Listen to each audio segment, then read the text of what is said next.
Kwako wewe kijana ambaye unapambana leo ili kesho uweze kufikia kwenye hatima ya maisha yako unayohitaji, lakini bado unakutana na vitu vingi ambavyo vinakukatisha tamaa, unakutana na mambo mengi ambayo yanakukatisha tamaa, unakutana na mambo ya aina mbalimbali, ilimradi wewe yakutoe kwenye reli. Nataka nikwambie kitu kimoja: hatima ya maisha yako unayo wewe mwenyewe. Kutimia au kutokutimia ni wewe mwenyewe. Mfano, unaweza kumchukulia Yesu alipokuja duniani na namna alivyozaliwa mpaka alipotimiza ile hatima yake. Alikutana na changamoto ambazo mwanadamu hata hajawahi kukutana nazo. Alikatishwa tamaa, alibezwa, alitukanwa, alitemewa mate, alifanyiwa kila aina ya matukio, lakini hatima yake ilikuwa ni mkomboa mwanadamu peke yake.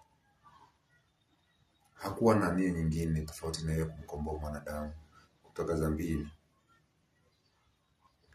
Usiruhusu kwenye maisha yako mtu avuruge mipango yako, mtu avuruge akili yako, mtu avuruge malengo yako.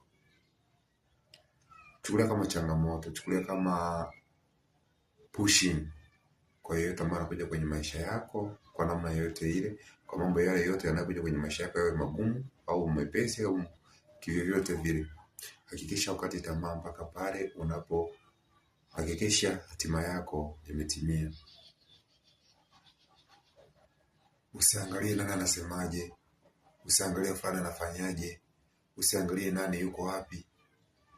Target kile unachokitafuta kwenye maisha, bila kujali jua, mvua, giza, miiba, matope, kiangazi na hata masika.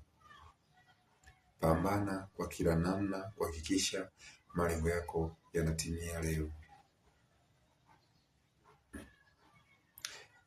Mimi sina mengi zaidi, nikutakie wakati mwema, nikutakie utekelezaji mwema. Kwa majina yangu mimi naitwa Philbert Mashaka.